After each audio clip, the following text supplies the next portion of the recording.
Hello, Get Vocal. Hi, people. Hello, Internet. It's me, Carl, and I'm here with my buddy, Jeff. Say hi, Jeff. Hey, how's it going, everybody? It's me, Fats of Sugar and Fats, our killer Get Vocal debate duo. I've got my sugared up coffee right now, and I'm ready to amputate my left foot. I see that our Facebook Live is live, so I'm hitting live. I see that our YouTube Live is live. So we're live all over the Internet right now, but most primarily on getvocal.com. It's a chat show forum. I described it as the forum of yesterday, of ancient Greek time, where honorable men can discuss honorable issues in togas and then vomit up all the wine that we drank earlier that day. So what's fun about this is that we're going to have a little chat, and then you can chat about it as well. You can join on and continue on the discussion of what we're talking about. We're talking about one of my favorite subjects today, which is talking about other people talking about stuff. What are we talking about, Jeff? Let me first say, well said, Carl. So today we're going to be talking about something that I heard over the MLB All-Star break. Topical discussion point. The internet is still a buzz about. That's right. Mike Trout. Most would consider, I think, fairly the best baseball player of this generation, potentially any generation. But the topic was brought up by Rob Manfred, MLB commissioner, of why Mike Trout is not talked about enough. And I think his general consensus was he's not spoken about enough because he is not putting himself out there enough. So this was somewhat notable, not that interesting.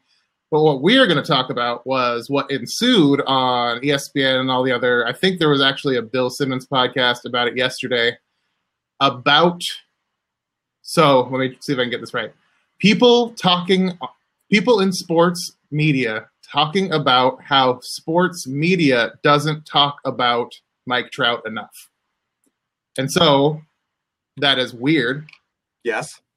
But what we're going to do is we are going to get just elbow deep into that weirdness and feel around and massage out any types of facts or interesting tidbits that we can find. So there you go. We've got a vomiting facts analogy and a kind of a gross, pregnancy goo analogy for you.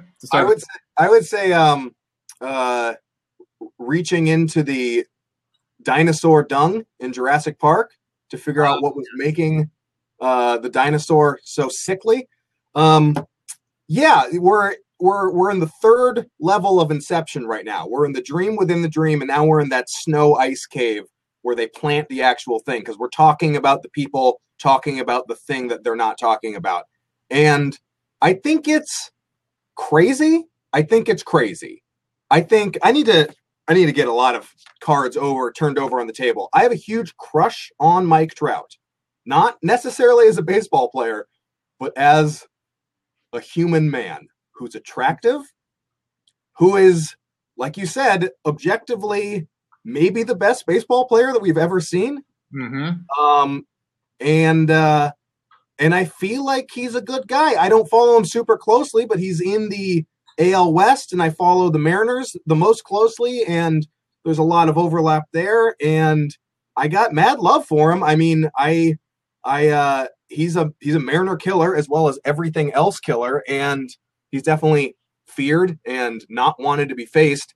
But at no point am I thinking I need to think about him more in the regards that the MLB wants him to be thought about, right? Yes. So he is, I think, so what the stat I'm going to use is WAR. I don't know where it came from. It is basically a catch-all stat to compare someone's overall greatness, offense and defense, and that you can compare against all eras. So Mike Trout leads the major leagues in both WAR, W-A-R, and width, like the human width of a human's shoulder to shoulder body, because the man is a fucking house. Yes, good. And yes, he does just dominate the Mariners. I believe the last time they were in town, he hit a home run in every game and even robbed a couple home runs. Yeah. Anyways, let me go through these stats very quickly. Preparedness. Stat man. So he's having his best season ever up to this point. He is the all-time leader in WAR over the first the all-time leader in WAR in a career is Barry Bonds. After 1,000 games, Barry Bonds had 50 WAR, and I believe after 1,000 games, Mike Trout had something like 61. Through age 26 seasons, only Ty Cobb, avowed racist, and Mickey Mantle, avowed blowjob aficionado, had more WAR through those first 26 seasons, and I think Trout just passed the Mick. Think of how much WAR he could have had he not been focusing on the blowjobs. Yeah, seriously, he was drained of all that man juice going up to the plate. Anyways, so you're trying to build the case for him as a good baseball player.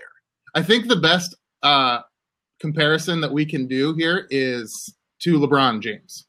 Okay. The ghost LeBron James is chasing is the ghost of Michael Jordan, roundly considered to be the best basketball player of all time.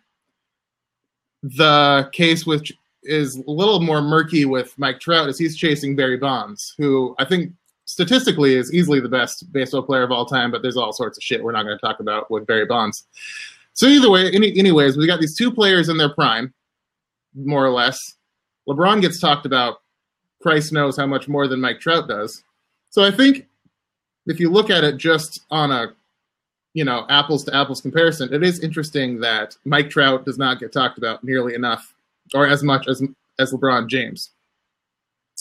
So here's the question I want to ask before I send it back to you.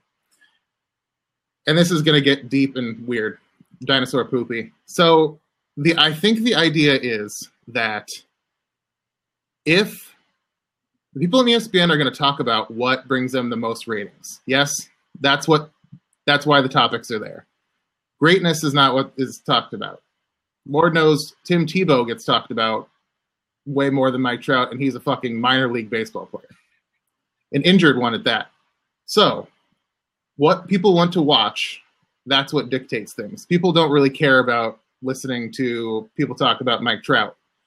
What I'm curious to know is, do people like hearing about the unlikability of Mike Trout more than they like hearing about Mike Trout? Is that his thing? Yeah. So I think it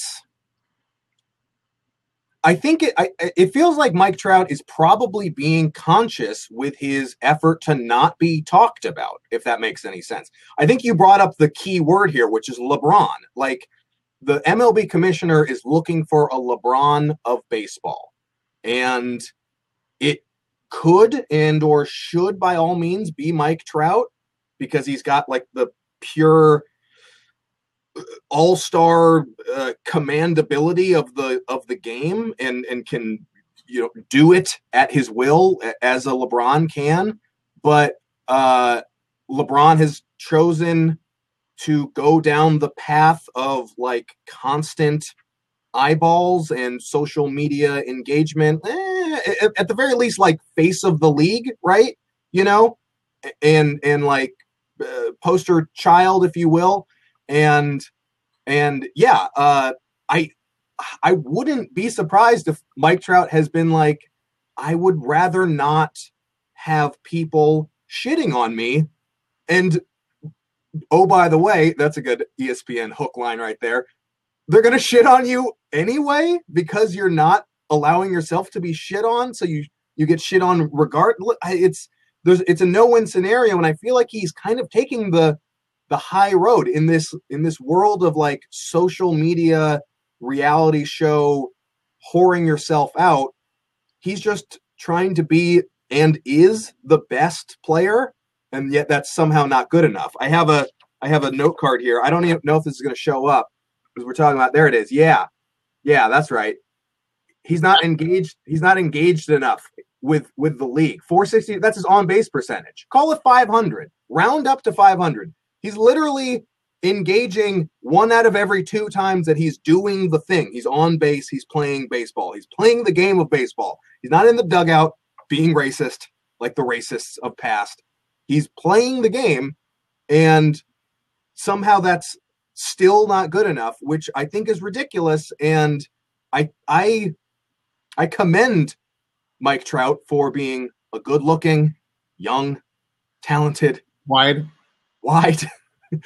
I don't know, like he's charitable. Like he's not. I feel like he's not like Justin Biebering, like Pac-Man Jonesing, if you will, going out to strip clubs, making it rain. Is he doing this? I don't see these stories. Maybe he's got a great publicist and they're getting buried way down below. But yeah, they're looking for someone to tell the story of baseball, to like get people latched in. They're looking for a Griffey, right? Like I would argue that Griffey was the most recent icon superstar who had both skills to pay the bills and was like in movies and shit and had full baseball games about him and was also a beautiful man and like a wonderful guy.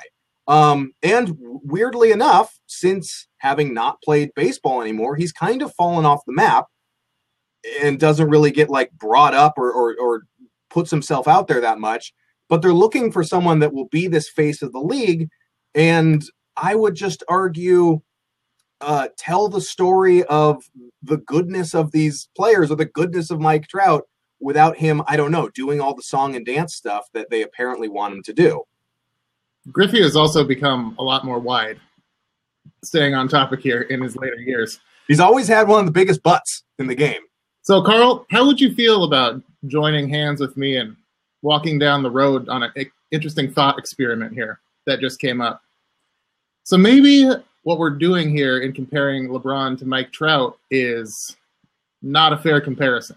Maybe what we need to be doing in terms of looking for a comparison is finding someone like Mike Trout, a young, handsome, fresh-faced boy from Jersey who shuns all the spotlight, who only cares about his craft, who has the ability to engage with people on a one-on-one personal level rather than putting themselves out there for mass consumption.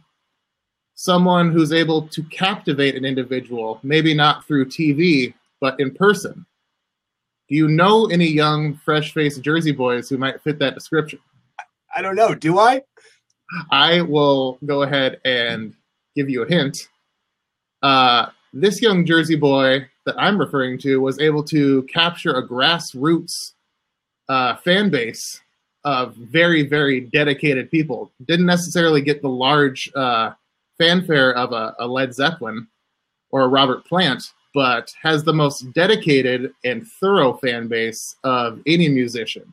Now, is this potentially the new, more untraveled road of marketing that Mike Trout is exploring? That he's generating this fan base of staunchly loyal people who he may be able to sell things to rather than just appealing to a large, giving a little bit to a very large amount of people. Take us home, Jeff. Take us home. So what I'm saying is Mike Trout is Major League Baseball's Bruce Springsteen, potentially in the argument for greatest of all time, but not on the banners and poster board. I think it's an interesting argument, and it's hard to knock a guy for just going out and being the best, except that it somehow gets done. If you want to continue this discussion, you out in the internet, click the link down below, join the group vocal, keep talking about it. Tell us who you think is the Bruce Springsteen of baseball. We'll see.